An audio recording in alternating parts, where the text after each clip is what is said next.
अमेरिकी सेना के सबसे बड़े अधिकारी डैन केन, वो यही बता रहे हैं ट्रंप को कि युद्ध को शुरू करना हो सकता है आपके हाथ में हो सकता है आप ये सोचकर शुरू करें कि इसको लिमिटेड रखेंगे, बस कुछ एक टारगेट्स हैं जिनको अचीव करेंगे और इसको बंद कर देंगे, लेकिन युद्ध को रोकना असल में आपके हाथ में नहीं होता। और यही बात आज की तारीख ने आज से 4 साल पहले शुरू हुए रशिया यूक्रेन युद्ध के दौरान भी दुनिया को बताई। शुरू इसी नाम से किया गया था, यही सोचकर किया गया था, स्पेशल मिलिट्री ऑपरेशन, कि इससे कुछ एक टारगेट्स हैं जो अचीव किए जाएंगे और उसके बाद इस युद्ध को बंद कर दिया जाएगा। 4 साल हो गए, युद्ध जारी है। यही बात शायद जनरल केन समझाना चाह रहे होंगे डोनाल्ड ट्रंप को, लेकिन डोनाल्ड ट्रंप जाहिर है उन्होंने जो एक बार सोच लिया, या अगर उनको मार्को रूबियो या पीट हेग्सेथ ने कोई चीज कह दी और उनके ऊपर दबाव बनाया तो आखिरकार वो करवा कर मानते हैं। ईरान को लेकर यही लग रहा है कि ईरान को लेकर भी ये ऑपरेशन तो होगा, लेकिन डैन केन चाह रहे हैं कि अगर समझ में आ जाए तो आ जाए। देखिए जरा ये आज की खबर, दुनिया पर एक और युद्ध आखिरकार लादा जाने वाला है क्या डोनाल्ड ट्रंप अपने सबसे बड़े सेना के अधिकारी की बात नहीं सुनेंगे? ईरान पर हमले को लेकर ट्रंप से मतभेद, जरा देखिए खबर। ईरान पर हमले को लेकर ट्रंप से मतभेद, टॉप जनरल नहीं चाहते ईरान पर हमला किया जाए। जनरल डैन केन ने ट्रंप को दी चेतावनी, ईरान पर हमला करके फंस जाएगा यूनाइटेड स्टेट्स, जनरल केन ने कहा। डैन केन ये बात समझा रहे हैं कि मत लड़िए ये लड़ाई, हम तो वैसे तैयार हैं, लेकिन कूटनीतिक तरीके या जो दूसरे तरीके हैं युद्ध के अलावा उनको आप एक्सप्लोर कीजिए। असल में डैन केन की चिंता वही है जो बाकी दूसरे एक्सपर्ट्स की चिंता है, जो ये कह रहे हैं कि एक बार आपने ये युद्ध ईरान के खिलाफ शुरू किया तो आपको ये तय करके चलना पड़ेगा कि आपका लक्ष्य क्या है। क्या आप यहां चाह रहे हैं कि वहां सत्ता परिवर्तन हो, या आप चाह रहे हैं कंप्लीट सरेंडर हो? लेकिन अगर आप ये चाह रहे हैं तो आप ये समझ लीजिए कि टारगेट जब आप अचीव करेंगे तो हो सकता है ये पूरा मामला क्षेत्रीय अस्थिरता से जुड़ जाए, रीजनल डिस्टेबिलिटी, और फिर उसको संभालने में आपको कहीं ऐसा ना हो कि आपके घोड़े खुल जाएं। यही बात डैन केन समझाने की कोशिश कर रहे हैं, लेकिन ट्रंप अभी तक ये कह रहे हैं ना ना ना ना, डैन केन से हमारा कोई मतभेद ही नहीं है। उन्होंने इस रिपोर्ट को ही खारिज कर दिया, आगे आपको बताऊंगा। जरा देखिए अगली खबर, जनरल केन के दावों से बड़ा खुलासा है, अमेरिकी हथियार भंडार में कमी है। डैन केन ने इस बात का खुलासा भी किया है कि आपका जो आयुध आगार है उसमें जितना तोप गोला बारूद आप सोचकर चल रहे हैं, खासतौर से गोला बारूद जैसी जो चीजें हैं, उनको अभी रिप्लेनिश करने में वक्त लगेगा, क्योंकि रशिया यूक्रेन युद्ध के दौरान हमने बहुत सारी खेप वहां भेज दी है। लिहाजा हमको यहां जिस स्ट्रेंथ के साथ हमला करना चाहिए वो कम से कम गोला बारूद के मामले में हमको अभी नजर नहीं आ रही है। हथियार भंडार में कमी को उन्होंने उल्लेखित किया है। यूक्रेन को मदद के चलते वेपन्स की कमी है, इजरायली सुरक्षा में लगे ज्यादातर वेपन्स, उन्होंने कहा एक तो यूक्रेन की मदद की है, दूसरा हम इजराइल को भी सुरक्षा देना चाहते हैं तो उनको भी हमने बहुत सारा हथियार भेजा हुआ है, और ऐसे में हमारी जितनी ऑप्टिमम स्ट्रेंथ होनी चाहिए गोला बारूद के हिसाब से, हथियारों के हिसाब से, वो अभी इस वक्त हमारी है नहीं। मतलब एक तो उन्होंने अपनी चिंता जाहिर की है कि आप दूसरे तरीके एक्सप्लोर कीजिए, वॉर को लास्ट ऑप्शन रखिए। दूसरे उन्होंने ये भी कहा है कि अगर आप वॉर शुरू करते हैं तो इस बात को भी जरूर कंसिडरेशन में रखिएगा कि आपके पास अभी उतना गोला बारूद और इक्विपमेंट्स नहीं है, क्योंकि ये आपको बहुत सारा हिस्सा इसका रशिया यूक्रेन में यूक्रेन की मदद के लिए और इधर इजराइल की सुरक्षा के लिए भी भेजना पड़ा है, क्योंकि जून में ही पिछले साल जून के बाद जो स्थितियां बनी और जून के दौरान भी हमको बहुत कुछ मदद के लिए इजराइल को देना पड़ा। अब जरा इसमें एक और पर्सपेक्टिव मैं आपको दे रहा हूं। जब डैन केन ये बात समझा रहे हैं, जाहिर है तो ट्रंप के लिए इसमें एक बहुत बड़ा संदेश है। असल में ट्रंप अभी 2 तरह के लोगों से, उनके खास तौर से जो कोटरी में लोग कहे जाते हैं उसमें 2 तरह के लोग हैं, जिसमें कहा जा रहा है कि एक तो वो हैं जो उनको ये समझाने में लगे हों, जिसमें स्टीव विटकॉफ भी हैं, जैरेड कुशनर भी हैं, कि देखिए वॉर की तरफ अभी मत जाइए, अभी कोशिश कीजिए कि दबाव बनाए रखें आप, लेकिन कोशिश कीजिए कूटनीति कामयाब हो जाए। दूसरी तरफ मार्को रूबियो हैं, पीट हेग्सेथ हैं, ये कह रहे हैं कि ना, अगर आपने ईरान को सबक नहीं सिखाया तो उनके हौसले और बढ़ते जाएंगे और यही वक्त है कि उनको सबक सिखाया जाना चाहिए। और कहा जाता है कि आखिरकार मार्को रूबियो और पीट हेग्सेथ जैसे लोगों की चलती है, वेनेजुएला के मामले में भी इन्हीं लोगों की चली थी, इसलिए मादुरो को पकड़ा गया था। जरा यहां पर देखिए, ये जरा मैं आपको दिखा दूं, यहां देखिए ट्रंप और उधर उनके शीर्ष सैन्य अधिकारी जिन्होंने ये बात कही, जनरल केन, ये आपको नजर आ रहे हैं। इन्होंने जो बात कही वो बहुत इंपॉर्टेंट है, ईरान के खिलाफ बड़े सैन्य एक्शन लेना अमेरिका के लिए ये बहुत चुनौतीपूर्ण होगा, जितना लग रहा है उससे ज्यादा चुनौतीपूर्ण। उनका कहना है कि कहीं इससे रीजनल डिस्टेबिलिटी ना आ जाए, फिर उसको संभालेंगे कैसे आप? इजराइल की रक्षा, यूक्रेन को मदद करने से अमेरिका का बहुत सारा जो आयुध आगार है वो डिप्लीट हो चुका है, उनके पास जो रिसोर्सेज थे उनमें बहुत कमी है, और ऐसे में ये समय चुनना क्या अभी सही होगा? ईरान पर हमला लंबे और जटिल युद्ध में बदल सकता है। हालांकि डोनाल्ड ट्रंप यही कह रहे हैं कि हमारे लिमिटेड ऑब्जेक्टिव्स हैं, उनको हम अचीव करेंगे और इसको बंद कर देंगे। लेकिन उनका कहना यह है कि जब आप शुरू कर देते हैं तो एक बार आपने शुरू कर दिया तो आप ये कंट्रोल नहीं कर सकते कि आप इसको लिमिटेड रखेंगे, इसकी व्यापकता कितनी होगी। फिर तो बहुत सारी चीजें, रिएक्शंस, काउंटर एक्शंस, एक्शंस इनसे तय होती हैं, और इसलिए ये आप तय कर पाएं कि ये लिमिटेड रह जाएगा ये जरूरी नहीं है। मिडिल ईस्ट में मौजूद अमेरिकी सैनिकों के हताहत होने का रिस्क, ये दो बड़े जहाजी जो बेड़े हैं, ये जो बड़े फाइटर जेट कैरियर हैं, अगर इन्हीं की बात आप कर लें तो इसमें जो कुल तैनाती है दोनों को मिला दें तो 50,000 तो इन्हीं के हो जाते हैं। फिर अगर मिडिल ईस्ट में बाकी जगहों पर जो इनके बेसिस हैं वहां की तैनातियों को आप हिसाब में ले लें, जहां तक ईरान की मिसाइलों की जद है, तो असल में बहुत बड़ी संख्या उन अमेरिकी सोल्जर्स की हो सकती है जिसके बारे में आपको याद होगा यहीं चर्चा के दौरान जनरल अश्विनी सिवाच ने कहा था कि ये बॉडी बैग्स इतने सारे जाएंगे कि मिड टर्म इलेक्शंस जीतना ट्रंप के लिए बड़ा मुश्किल हो जाएगा, और ये वो चाहेंगे नहीं। यही बात यहां जनरल केन भी उनको बता रहे हैं। जरा देखिए, खाड़ी देशों का पूरा समर्थन नहीं मिलने से ऑपरेशन बहुत कठिन होगा। अगर खाड़ी देशों का पूरा समर्थन, और खाड़ी देशों ने खासतौर से सऊदी ने, यूएई ने यह स्पष्ट कर दिया है कि आपके बेसिस जरूर हमारे यहां पर हैं, लेकिन आपने देख लिया है कि ईरान फिर बहुत ज्यादा मुरव्वत करता नहीं है। कतर में जो बेस था, जब लगा जून 2025 में ईरान को कि यहां पर भी हमला करना चाहिए, तो उन्होंने छोड़ा नहीं। तो ये जो मिडिल ईस्टर्न कंट्रीज हैं ये सोच रही हैं कि अगर इनके बेसिस होने की वजह से इन्होंने हमारी जमीन का इस्तेमाल किया, हमारे एयर स्पेस का इस्तेमाल किया, और हमारे यहां मिसाइलें बरसने लगी ईरान की, तो ये तो हमको खंडहर कर डालेंगे। हमको ये स्थिति नहीं चाहिए। और दूसरा एक फैक्टर ये भी है कि वो चाहते हैं कि कुछ भी हो, असल में इस्लामिक कंट्री है और अमेरिका को ये नहीं करना चाहिए। ये कई सारे फैक्टर्स हैं जो अंडर कंसिडरेशन है। अगर जनरल केन को ये बातें समझ में आ रही हैं तो ट्रंप ये बातें समझने के लिए तैयार क्यों नहीं है? आगे मैं आपको दिखाऊंगा कैसे ट्रंप मीडिया रिपोर्ट्स को ही खारिज कर रहे हैं। कहा जाता है don't shoot the messenger. Donald Trump इस वक्त वही कर रहे हैं। ही इज बिलीविंग अभी के कॉन्टेक्स्ट में इन शूटिंग द मैसेंजर। ऐसा क्यों है? मेजर जनरल अश्विनी सिवाच आज की चर्चा में हमारे साथ एक बार फिर हैं। ये पहलू जानना बड़ा जरूरी है जो अमिताभ सिंह आपको बताएंगे, विदेश मामलों के जानकार, कि असल में क्या ये मिलिट्री इंडस्ट्रियल कॉम्प्लेक्स है जो ये समझता है कि शायद कूटनीति भी कारगर हो सकती है, लेकिन फिर उसका माल कैसे बिकेगा? Doctor Shubhada Chaudhary, Middle East की जानकार, आज की चर्चा में हमारे साथ जुड़ रही हैं, जो आपको वो बता सकती हैं मिडिल ईस्ट के मामले में जो कम लोगों को पता होता है। पूर्णिमा नाथ जी हमको ये बताएंगी कि कितना ज्यादा, क्या मिड टर्म इलेक्शंस के बारे में अभी से ट्रंप ऐसा लगता है लोड लेते नहीं है किसी चीज का? क्या मिड टर्म का लोड ले रहे हैं? आपने देखा टैरिफ वाले मामले में उन्होंने क्या किया कि अगर सुप्रीम कोर्ट वाले फैसले से कोई देश उससे खेलने की कोशिश करेगा हम उसको छोड़ेंगे। अरे भैया, आपके यहां के सुप्रीम कोर्ट ने फैसला दिया है, कोई दूसरा क्यों खेलेगा? मतलब हर चीज को इस समय तोड़ने मरोड़ने अपने हिसाब से देखने में लगे, और एक लाइन और जोड़ देते हैं, मैं कब तक जीऊंगा पता नहीं।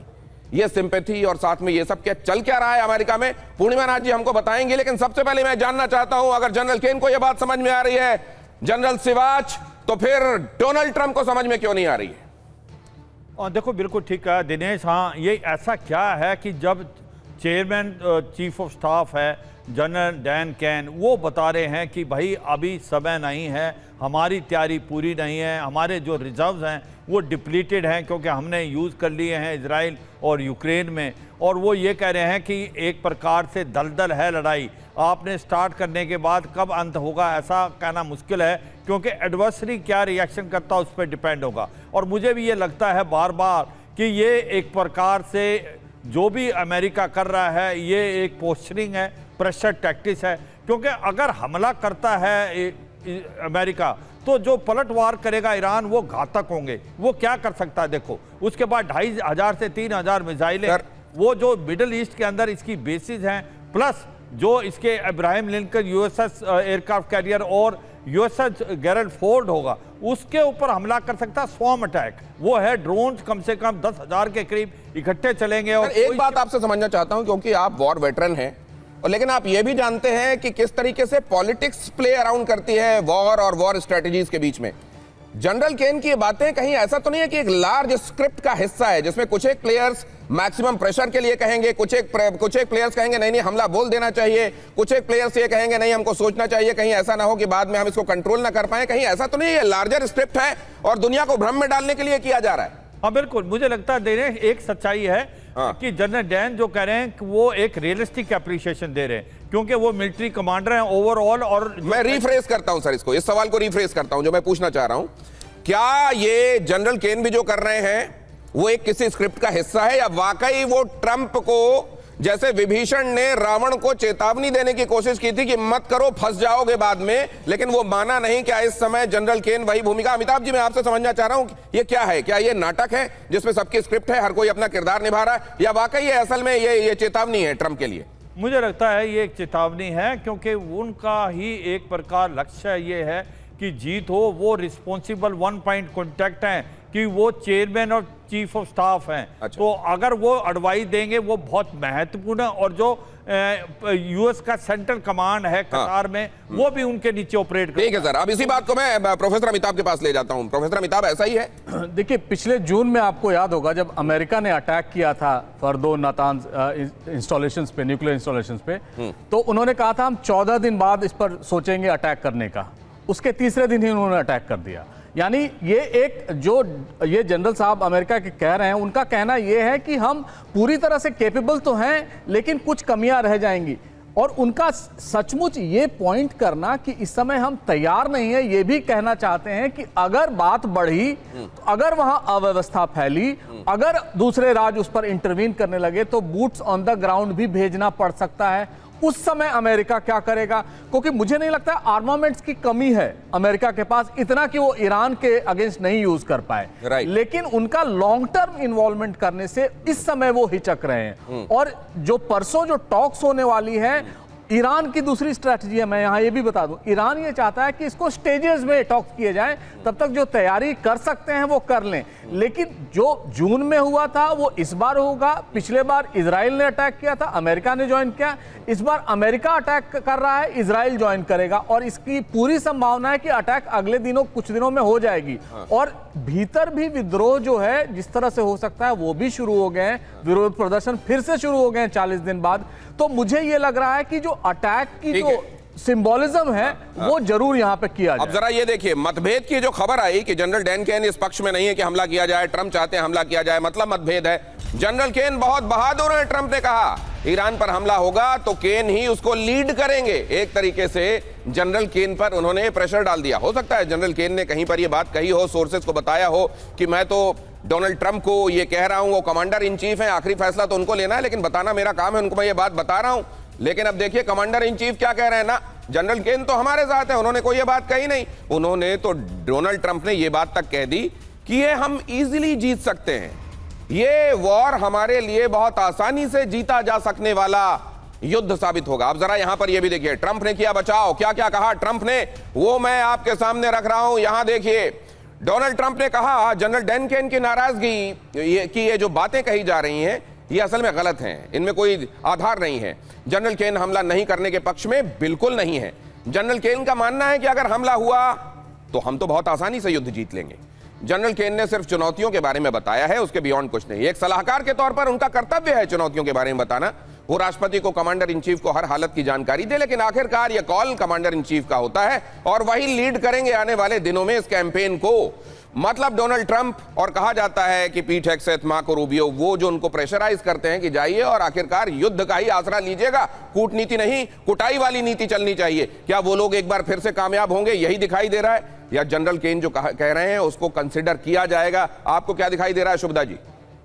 दिनेश जी देखिए, यहाँ पे सबसे पहला मुद्दा है कि ये जो विरोध शुरू हुआ, फिर से रिवॉल्ट शुरू हुआ, वो रिवॉल्ट एक्चुअली क्योंकि 56 डेज बाद ईरानियन यूनिवर्सिटीज फिर से खुली थी, वहां पे स्टूडेंट्स जितने भी मार्टियर्स हुए हैं, जितने स्टूडेंट्स को मारा गया, उसके खिलाफ उन्होंने विरोध किया था, खासकर शरीफ और आमिर कबीर जैसे सिटीज में। दूसरी चीज ये हुई है कि MEK के जो टेररिस्ट ग्रुप्स हैं जो ईरान इराक वॉर में भी इन्वॉल्व थे, उन्होंने उनके कम से कम 100 से ज्यादा लोगों को IRGC ने मारा है। उन्होंने अयतुल्ला खामेनी के ऊपर असैसिनेशन अटेम्प्ट भी किया था, जिस तरीके से ट्रंप के ऊपर भी असैसिनेशन अटेम्प्ट 2 दिन पहले हुआ था। अब जो आपने क्वेश्चन पूछा था कि सिर्फ मिलिट्री इंडस्ट्रियल कॉम्प्लेक्स है क्या, तो इसका जवाब है कि नहीं, इसके अलावा जो है, जैसे ट्रंप के सबसे बड़े डोनर अभी के समय पे नहीं, 2016 में जब ट्रंप कुछ भी नहीं थे, तो एक कसिनो मैग्नेट थे शेल्डन एंडरसन, जो इजरायली जू हैं। उनके जाने के बाद अब उनकी बीवी है मरियम एंडरसन, ये सबसे ज्यादा इन्वेस्ट करते हैं ट्रंप की फंडिंग पे। 2 और लॉबी ग्रुप्स है, एक है एफडीडी है, ये foundation for defence of democracies, जिसमें रेजा पहलवी के जो नेतृत्व में काम हो रहा है, एक्चुअली ये जूइश लॉबी है लेकिन नेतृत्व में काम हो रहा है सईद गासिम निजाद के द्वारा। और दूसरा ऑब्वियसली है आईपैक में भी नेतन्याहू को लेके काफी खंडन हो चुका है। लेकिन इंपॉर्टेंट चीज है, मुझे ये लगता है, क्योंकि प्राइम मिनिस्टर मोदी अभी इजराइल जाएंगे, 2 दिन का कवर हो गया, उसके बाद मार्को रूबियो का विजिट था, उसने टाल दिया है मंडे तक। अब 2 मार्च को पूरिम का फेस्टिवल होता है। पूरिम का फेस्टिवल जूइश थियोलॉजी में एक ऐसा दिन है जिसमें पर्शियन जूस को बचाया गया था। और पर्शियन जूस कितने हैं अभी ईरान में? 20,000। कहीं ना कहीं से अटैक हो सकता है। लेकिन मीनवाइल आपका यूएसएस फोर्ट 240 दिन से ज्यादा 5,000 सेलर्स को लेकर रखा हुआ है, उसका पर दिन का कॉस्ट है 20 मिलियन। यूएस अब्राहम का पर दिन का कॉस्ट है 20 मिलियन। नहीं, लेकिन इन सब इंफॉर्मेशन के होता है, इन सारी इंफॉर्मेशन के बैकग्राउंड में आपको क्या दिखाई दे रहा है? क्या जनरल केन जो कह रहे हैं, जो चेतावनी दे रहे हैं, वो महत्वपूर्ण है, या फिर डोनाल्ड ट्रंप जो कह रहे हैं कि उन्होंने बताया होगा उनके ऑब्जर्वेशंस, लेकिन वो मेरे साथ पूरी तरह अलाइंड हैं और जो मैं कहूंगा वो करेंगे, वही लीड करेंगे? आपको क्या दिखाई दे रहा है बहुत संक्षेप में? ये एक साइकोलॉजिकल वेपन का एक तरीके से है, ये साइकोलॉजिकल वॉरफेयर का एक टैक्टिक है। आपने ये महत्वपूर्ण बात कही है। पूर्णिमा नाथ जी के पास जाऊं उससे पहले जरा ये बता दूं, ट्रंप पर एक्सियोस की रिपोर्ट में एक बड़ा खुलासा हुआ है। ट्रंप के दामाद ने भी हमले के लिए मना किया है। क्या कह रहे हैं ट्रंप के दामाद, वो भी देखिए। ट्रंप के दामाद ने, और जो असल में दूत की भूमिका भी इन दिनों निभा रहे हैं, क्या कहा गया है स्टीव विटकॉफ की तरफ से और जेरेड कुशनर की तरफ से क्या कहा गया है, वो भी बहुत महत्वपूर्ण है। ये दोनों इस पक्ष में इस समय नहीं है कि ये युद्ध लड़ा जाए। उनका कहना है कि कूटनीति का आसरा लेना चाहिए, और अगर ऐसा नहीं किया जाता तो ये फिलहाल हमारे लिए काउंटर प्रोडक्टिव हो सकता है। अब जरा मैं कुछ एक चीजें आपको और बता रहा हूं पूर्णिमा नाथ जी के बाद पास, उसके बाद हम फौरन चलते हैं। अब जरा देखिए ट्रंप के दूत और दामाद क्या कह रहे हैं, वो बहुत महत्वपूर्ण है। एक्सियोस की रिपोर्ट बता रही है कि ट्रंप के दूत स्टीव विटकॉफ ने भी ईरान पर हमले के लिए आगाह किया है कि ऐसा करना ठीक नहीं होगा। ये जेरेड कुशनर का भी मानना है कि यह करना ठीक नहीं होगा। ट्रंप के दामाद जेरेड कुशनर ने भी ईरान पर अटैक के लिए आगाह किया। विटकॉफ और कुशनर ने कहा था हमले से पहले कूटनीति को मौका मिलना चाहिए। अगर कूटनीति को हम अभी नहीं आजमाएंगे, सीधे युद्ध पर चले जाएंगे, तो ये हमारे लिए असल में एक प्रोसेस को फॉलो नहीं करने जैसा होगा। ट्रंप ने मीडिया पर जानबूझकर गलत खबरें लिखने का आरोप लगाया कि असल में ये सब जो बातें कही जा रही हैं कि जेरेड कुशनर ने ये कह दिया, स्टीव विटकॉफ ने ये कह दिया, जनरल केन ये कह रहे हैं, ये तो अपना मनगढ़ंत चला रहे हैं बहुत सारे मीडिया वाले। ट्रंप ने कहा आखिरी फैसला मेरा ही होगा। नो डाउट आपका होगा, लेकिन किससे इन्फ्लुएंस होगा? क्या आप खुद आइसोलेशन में ये फैसले ले रहे हैं? क्या आप जो चाह रहे हैं वही कर रहे हैं, या आपसे आपकी लॉबी जो चाह रही है वो करा रही है? और कई बार तो ये तक कहा जाता है कि असल में डीप स्टेट जो चाह रहा है वो आप कर रहे हैं। कुछ एक चीजें और आपके सामने रख देता हूं। अमेरिकी जनरल चिंतित क्यों हैं? डैन केन ये बातें क्यों कह रहे हैं? ईरान के पास मध्य पूर्व में सबसे बड़ा बैलिस्टिक मिसाइल बेड़ा है। ये मिसाइलें क्या कर सकती हैं, क्या कैपेबिलिटी है ईरान की? 12 दिन के युद्ध में आखिर के 3-4 दिनों ने यह बता दिया था कि ईरान क्या कर सकता है। हमलों के जवाब में अमेरिकी ठिकानों पर हमला कर सकता है ईरान। अमेरिका के पास 4,666 और ईरान के पास 2,675 टैंक्स जरूर हैं, ये जरूर आपको दिखाई देता है। लेकिन ये मिसाइल अपने आप में एक ऐसी चीज है जो बाकी सारे कंपैरिजन्स को दूर रख दे, क्योंकि एक तरफ यहां से आपने फायर किया, जहां पर आपने चलाया वहां जाकर उसने उस जगह को ध्वस्त कर दिया। ईरान की छापामार युद्ध क्षमता, गोरिल्ला नीति, खासतौर से स्ट्रेट ऑफ हॉर्मुज में, जिसको बहुत खतरनाक बनाती है। ईरान से तनाव के बीच खौफ में ट्रंप को सता रहा है हत्या का डर। ट्रंप ने कहा पता नहीं कब तक जिंदा रहूंगा, बहुत लोग मेरी जान के पीछे पड़े। ट्रंप के मैर-ए-लागो वाले घर में घुसा था अज्ञात हमलावर। अब जरा मैं रिवाइंड करता हूं इन चीजों को, लेकिन रिवाइंड करने से पहले यह सुन लीजिए जो कहा गया है। तो वो जो रिवाइंड करने वाली बात कर रहा हूं मैं, थोड़ी देर में रिवाइंड करता हूं। पहले पूर्णिमा नाथ जी के पास जाते हैं। पूर्णिमा जी, आप तो भारत की मानसिकता भी जानती हैं और अमेरिका में भी रह रही हैं। जब यहाँ आदमी को ये समझ में आने लगता है कि अब हो सकता है ईश्वर अपने पास बुला लें, तो बहुत दुनियादारी से वास्ता रह नहीं जाता, तवक्को रह नहीं जाती है। फिर थोड़ा सा वो आइसोलेशन में और ईश्वरनिष्ठ होकर सोचने लगता है। और यहाँ तो पूरी तरह दुनियादारी में लिप्त, और डॉलर कमाता चला जाऊं, पूरी तरह दुनियादार बने हुए ट्रम्प कह रहे हैं पता नहीं मैं कितने दिनों तक रहूंगा। नमस्ते, thank you so much for having me. जय हिंद। आपने एक बहुत अच्छा क्वेश्चन पूछा। मेरा आंसर ये होगा, ये जो रणनीति और पॉलिटिक्स और पावर ग्रैबिंग प्रोपेगेंडा चल रही है, इनकी माइंडसेट एब्राहमिक आइडियोलॉजी से आती है। आज जो बोलते हो कि दुनियादारी से जानना है, ये तो ईस्टर्न फिलॉसफी है ना। ये तो यहाँ पे तो लिटरली एंड, और उसके बाद भी कहते हैं कि एक ही लाइफ है, जितना कमाना है कमाओ, उसके बाद आपका सोल बैठे रहेगा। हमारा ऐसा आइडियोलॉजी थोड़ी होता है। हम तो कहते हैं कि हमारा कर्म डिसाइड करता है, उसके बाद आपके कर्म के हिसाब से आपका नेक्स्ट बर्थ होती है, और बर्थ रिबर्थ का तो जो साइकिल चलता है उसी से आपको मोक्ष लेना है। यहाँ का इब्राहिमिज्म का एजेंडा क्या है? एक लाइफ है, आप जितना कमाना है कमाओ। ये जो एजेंडा है, ये इनकी इब्राहिमिक मेंटालिटी और आइडियोलॉजी से आया हुआ है। इनका मोक्ष का कोई सीन ही नहीं है यहाँ पे। तो ये चलता ही रहेगा, वॉर कभी खत्म तो फिर नहीं ये क्या, होगा। ये सिंपैथी के लिए दिया गया स्टेटमेंट है? अब सिंपैथी हो ना सिंपैथी हो, उनको जो पहली बार शॉट किया गया था फाइट फाइट फाइट बोल के, वो एक बड़ा पिक्चर बिकेम पॉपुलर, वहाँ पे भी तो हमें सिंपैथी यूज करा के we literally voted for him. अगर वो नहीं होता, आधा लोग वोट ही नहीं करते मेरे ख्याल से। तो मेरे ख्याल से this is part of the politics also. यहाँ पे सिर्फ अमेरिका में नहीं चल रहा है, ग्लोबली ऐसे काफ़ी कुछ चलता है। दिखाने के लिए कुछ और होता है और कहने के लिए कुछ और होता है। लेकिन यहाँ पे अनफॉर्चुनेटली सिचुएशन यहाँ पे पहुँच चुका है। डोनाल्ड ट्रम्प ने दिखा दिया है कि हमारे पास मिलिट्री माइट है, हम जाके कुछ भी कर सकते हैं, लेकिन बार बार धमकियां देते रहते हैं और अटैक नहीं करते। But at the same time आपको पता है, यहाँ पे लोगों को मागा फैक्शन को भी, the reason I want to bring this up to your attention is also, MAGA don't want a war.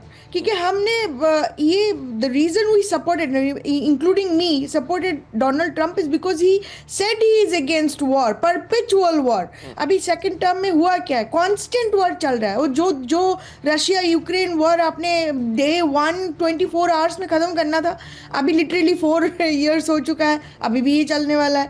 तो ये वॉर कहाँ पे खत्म होने वाला है? So he literally became part of the deep state. Purnima ji, ये आप कह रही हैं कि ये पार्ट बन गया है, ये इंटीग्रल पार्ट बल्कि बन गया है। मैं एक दूसरी चीज कहना चाहता हूं। जुलाई 2025 में, जून 12 दिन के बाद, उस युद्ध के बाद लारिजानी ने एक इंपॉर्टेंट स्टेटमेंट दिया था कि ट्रम्प हमको बहुत हल्के में ले रहे हैं। मारे लागो में वो अपने रिजॉर्ट में आराम कर रहे होंगे, धूप सेक रहे होंगे, धूप की तरफ, सन की तरफ करवट लेकर जब वो लेटे हुए होंगे, उनकी नेवल को निशाना बनाकर मारने की कुव्वत रखने वाले ड्रोन हमारे पास हैं।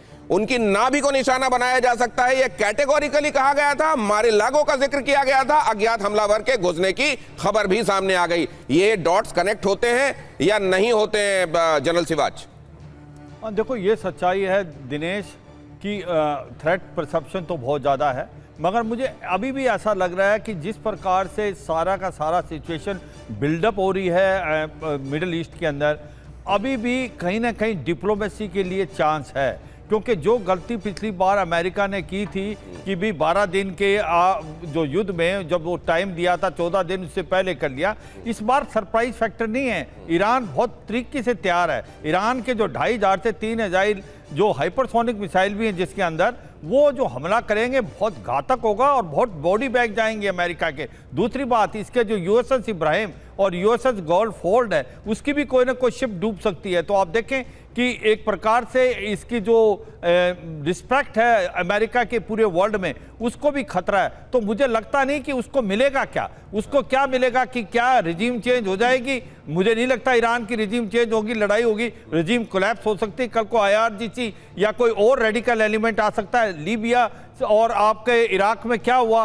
तो मुझे लगता है कि अभी भी डोनाल्ड ट्रंप जो हैं इसको सोचेंगे। अगर जल्दबाजी में ये हमला किया तो मुझे लगता है ईरान बहुत पलटवार करेगा। और इस बार जो वार है वो है क्योंकि उसकी एयर डिफेंस, एयर पावर कमजोर थी, मगर अमेरिका और जो अमेरिका के अगेंस्ट जो रूस और चाइना है उसने उसको काफ़ी हद तक ड्रोन भी दिए हैं, एंटी एयर डिफेंस सिस्टम भी दिया। और ये जो स्टेट ऑफ हार्मूज है इसको हमें हल्के में नहीं लेना चाहिए। अगर स्टेट ऑफ हार्मूज को बंद कर देता है ईरान तो पूरे ऑयल की जो कीमत है $100 पर बैरल से ज्यादा हो जाएगी, पूरी वर्ल्ड की इकोनॉमी डगमगाएगी। दूसरा, जो इसके साथ मिडिल ईस्ट की कंट्रियां हैं, कोई भी तैयार नहीं है अमेरिका के साथ आने के लिए, उनको अपना तो सर आपने एक बात कही कि डोनाल्ड ट्रंप के लिए थ्रेट परसेप्शन बहुत बड़ा है। बाकी तो आप बड़ा एक सिनेरियो बता ही रहे हैं, लेकिन थ्रेट परसेप्शन के हिसाब से ट्रंप को असल में, अगर ट्रंप ये कह रहे हैं कि I don't know for how long I will be around, हालांकि उनके जैसा बोलना, इमिटेट करना थोड़ा मुश्किल है, मैंने कोशिश की है।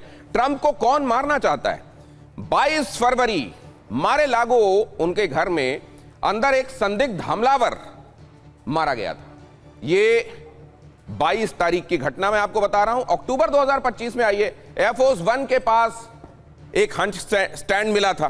कौन था जो इसका इस्तेमाल करना चाहता था और किस लिए करना चाहता? जून 2025 फ्लोरिडा वाले घर में एक संदिग्ध ने घुसने की कोशिश की थी। मतलब पहली बार नहीं है। क्यों थ्रेट परसेप्शन है और इतना हाई है वो बताने की कोशिश है। जनवरी 2025 मारे लागो की दीवार फांदने की कोशिश। 15 सितंबर 2024 को वेस्ट पाम बीच गोल्फ कोर्स में फायरिंग। 13 जुलाई 2024 पेंसिल्वेनिया रैली के दौरान ट्रंप पर फायरिंग। हालांकि अभी पूर्णिमा जी ने कहा कि कई बार इस तरह की घटनाएं लोग ये मानते हैं कि सिंपैथी गेन करने के लिए भी की जाती हैं, और बहुत सारे हुक्मरान ऐसे होते हैं जो साम दाम दंड भेद का इस्तेमाल करते हैं, और उन्हीं में से एक ये होता है कि अपने ऊपर हमला करवा लो, बच जाओ, लेकिन उससे इतनी सिंपैथी पर्याप्त बना लो कि आगे मिड टर्म में उसका फायदा हो सके। यहां पर इसलिए यह सवाल पूछा जाना जरूरी है, और शुभदा जी आपसे इस पे कमेंट बहुत जरूरी है। लारिजानी ने जो बात कही थी वो साइकोलॉजिकल साइऑप्स के तहत, साइकोलॉजिकल वॉरफेयर के तहत दिया गया एक स्टेटमेंट था, या आज वो बात खुद ट्रंप को भी याद आ रही होगी कि जुलाई 2025 में कही थी लारिजानी ने ये बात, मारी लागो को ही लेकर कही थी? देखिए, लारिजानी का अभी पोजीशन बहुत इंपॉर्टेंट है, क्योंकि अयतुल्ला खामेनी ने अपनी पूरी की पूरी पावर स्ट्रक्चर लारिजानी के हाथ में दे दी है। दूसरी चीज है कि ट्रंप को कौन कौन मारना चाहते हैं। सबसे पहले देखिए वो किस दिन हुआ, जिस दिन ट्रंप के जितने भी टैरिफ्स थे उनको इलीगल बताया गया। ऑस्टिन टकर जो है जिसने मारा है वो 20 साल का था, वो मागा क्राउड से था, वो फ्रस्ट्रेटेड था क्योंकि उसको 2 जॉब्स करने पड़ रहे थे और इकोनॉमी पूरी कोलैप्स कर रही है। दूसरी चीज है असैसिनेशन अटेम्प्ट्स जो हैं, जो थ्योरी निकली है उसमें ये भी आया है कि जेलेंस्की से लेके ईरान दोनों इन्वॉल्व हैं ट्रंप को मारने के लिए। और तीसरा, इजराइल एप्स्टीन फाइल्स और मोसाद का पूरा थ्रेट परसेप्शन लेके ट्रंप के ऊपर एक ब्लैकमेलिंग कर रहा है। तो जहां तक बात रही कि ट्रंप को मारना कौन चाहता है, तो मुझे लगता है कि सबसे ज्यादा गुस्सा एक कॉमन अमेरिकन नागरिक को है जिसको किए गए वादे पूरे नहीं हुए हैं। लेकिन अमेरिका वैसा भी कंट्री है जिसके सबसे ज्यादा प्रेसिडेंशियल असैसिनेशंस भी हुए हैं, सबसे ज्यादा, वो केनेडी हो या बाकी कोई भी हो। मतलब आप ये कह रहे हैं कि लारिजानी को इतनी मेहनत इतनी दूर से करने की जरूरत नहीं है, बहुत सारा माहौल खुद ट्रंप ने अपने खिलाफ तैयार कर लिया है वहां, और बहुत ज्यादा थ्रेट परसेप्शन उनके अपने नागरिकों से उनके लिए हो गया है, क्योंकि उन्होंने जो सपने दिखाए थे और वो जो दे रहे हैं, डिलीवर कर रहे हैं, उसके बीच की खाई बहुत ज्यादा है। जरा अगली खबर देखिए, खमेनी के खिलाफ तख्ता पलट की साजिश। उधर दूसरी तरफ जो चल रहा है वो भी देख लीजिए। विरोध प्रदर्शन के दौरान खमेनी को हटाने का प्लान है। पूर्व राष्ट्रपति हसन रूहानी ने की तख्ता पलट की कोशिश, रिपोर्ट ऐसा बता रही हैं फ्रांसीसी अखबार ला फिगारो की रिपोर्ट में। ये सनसनीखेज दावा, यह भी कहा जा रहा है कि आईआरजीसी अधिकारियों के साथ मिलकर सत्ता परिवर्तन की कोशिश। हालांकि आईआरजीसी को माना जाता है कि बहुत बहुत कमिटेड इकाई है और ये पूरी तरीके से अपनी निष्ठा खमेनी के साथ रखते हैं। प्रोफेसर अमिताभ, इसमें सच्चाई हो सकती है या ये इसको खारिज किया जा सकता है ला फिगारो की खबर को? देखिए, इस समय ईरान की जो रिजीम है उस थ्रेटेंड है, ये इसमें कोई शक नहीं है, लेकिन आईआरजीसी से ये एक्सपेक्ट करना कि वो रिवोल्ट कर देंगे, मुझे नहीं लगता ये प्लॉजिबल है और ये हो पाएगा, क्योंकि जितने command and control structure IRGC को पूरी तरह खमेनी करते हैं, वो आर्मी नहीं है जो किसी के और के कमांड पे चलती है या कमांडर के कमांड पे चलती है, उसको बनाया ही गया है इस्लामिक रेवोल्यूशन को बचाने के लिए। हाँ, उसके वेस्टेड इंटरेस्ट बहुत सारे हो सकते हैं, लेकिन इस समय जो अली लारिजानी जो कह रहे हैं उसको देख के यही लग रहा है कि पूरी तरह से ईरान तो तैयार है ही। ईरान जून 2025 के पहले भी तैयार था और आज भी वो तैयार दिख रहा है, लेकिन जून 2025 में क्या हुआ हम सब जानते हैं। और अली लारीजानी शायद लगता है हिंदू माइथोलॉजी में रावण का उन्होंने परिणति देखी थी, शायद उनको लग रहा होगा कि ट्रंप भी वैसे ही होंगे कि उनकी नाभि में मारेंगे। लेकिन इतिहास ये गवाह है कि अमेरिका की कुव्वत इतनी ज़्यादा है कि चाहे वो तो ईरान को नेस्तनाबूद कर सकता है, इसमें कोई शक नहीं है। लेकिन यही है कि उसके इन्वॉल्वमेंट कहीं बढ़े, अगर वहां अव्यवस्था फैली तो इराक को खत्म करने के बाद आईसिस जैसा समूह पैदा हो गया था, क्या ईरान में वैसा हो जाएगा? क्या अव्यवस्था को कंट्रोल कर पाएंगे? क्या ऑयल इन्फ्लेशन को कंट्रोल कर पाएंगे? क्या उनके मागा सपोर्टर जो कहते थे फॉरएवर वॉर्स रुकना चाहिए, क्या वो ये होगा? क्या ईरान पर अटैक करने के बाद ये नोबेल प्राइज के लिए एलिजिबल माने जाएंगे? क्योंकि ये कहते हैं 8 युद्धों को रुकवाया, लेकिन दूसरी बात वो नहीं कहते हैं कि 7 जगह हमने बॉम्बिंग कराई है। तो ईरान वेनेजुएला नहीं होगा, ईरान कोई और देश जैसा नहीं होगा। लेकिन इस समय तो ये स्पष्ट है कि ये युद्ध या ये अटैक होने वाला है, इमिनेंट है, और उस पर कोई भी जनरल उन पर कमांड कहे कि ये नहीं कर सकते, समय नहीं है, वो मुझे लगता है गलत होगा। असल में प्रोफेसर अमिताभ से बीते दिनों बात हो रही थी तब, जबकि ये समझा जा रहा था कि इस सैटरडे को तो वॉर हुआ ही हुआ, और प्रोफेसर अमिताभ इस बारे में कह रहे थे कि लगता है कि इस सैटरडे को हो जाएगा। इनफैक्ट वो अकेले कहने वाले थे। अगले दिन ये स्टेटमेंट आया कि 10-15 दिन का वक्त दिया जा रहा है, लेकिन उस 10-15 दिन को ऐसे जोड़कर देखा गया कि जून में भी 2025 में ऐसी 10-15 दिन की बात की गई थी। 20 तारीख को जून में उन्होंने ये बात की, 23 तारीख को हमला बोल दिया था। मतलब 3-4 दिन का वक्त ऐसा, ये डॉज अगर गुगली भी दे रहे हैं तो 3-4 दिन के अंदर कर देंगे। लेकिन इस बार गुगली क्या कुछ ज्यादा बड़ी हो गई है? खामेनेई को लगातार ढूंढ रहा है अमेरिका, यूएस इंटेलिजेंस को नहीं मालूम कहां है खामेनेई की लोकेशन नहीं मिलने की वजह से ही हमले में देरी हो रही है। रिपोर्ट्स ऐसा भी कह रही हैं, सीक्रेट लोकेशन पर खामेनेई हुए शिफ्ट। खामेनेई पर ग्लोबल ऑब्जर्वर की रिपोर्ट। हमें यह भी बहुत अच्छे से याद आ रहा है कि जून के महीने में डोनाल्ड ट्रंप ने यह कहा था, we know exactly where Khamenei is. लेकिन अभी उन्होंने यह भी जोड़ा था तब कि हम उनको पकड़ेंगे नहीं, हमें मालूम है कि वो कहां है, लेकिन अभी हम कोई कार्रवाई नहीं कर रहे हैं। क्या यह बात वाकई हजम होती है कि ये एक वजह है जिसकी वजह से डिले हो रहा है? हो सकता है अमेरिका ने अपना ये टारगेट ही बनाया हो कि खामेनेई, मुस्तफा खामेनेई, इनको पकड़ो और इनको मादरो जैसे ले जाओ उस जगह से दूर। क्या ये नहीं हो पा रहा है? क्या खामेनेई की लोकेशन नहीं मिल रही है, इसलिए अटैक में भी डिले हो रहा है? शुभदा जी, ऐसा लगता है क्या आपको? नहीं, बिल्कुल नहीं। ये सारी साइकोलॉजिकल वॉरफेयर है। जहां तक इनको पता रहना चाहिए इनको पता रहेगा, लेकिन किसी को भी मारने से, वो खामेनी के बेटे हों या फिर खोमेनी के पोते हों, किसी को भी मारने से आईआरजीसी का स्ट्रक्चर या ईरानियन रेवोल्यूशन का स्ट्रक्चर नहीं चेंज होने वाला। क्योंकि जो 1979 में हुआ था वो 5 स्टेजेस में था। उसका 3rd स्टेज था एक्सपोर्ट द रेवोल्यूशन, और 5th स्टेज ये था कि हम पूरी दुनिया में इसको करेंगे। तो वो तो अभी रेवोल्यूशन चल ही रहा है, इस आइडिया को हटा नहीं सकते। और दूसरा, जो न्यूक्लियर साइंटिस्ट हैं जिनको बेरहमी से मारा गया है, उनके नॉलेज को भी हटा नहीं सकते हैं। तो ये सारा का सारा साइकोलॉजिकल वॉरफेयर है।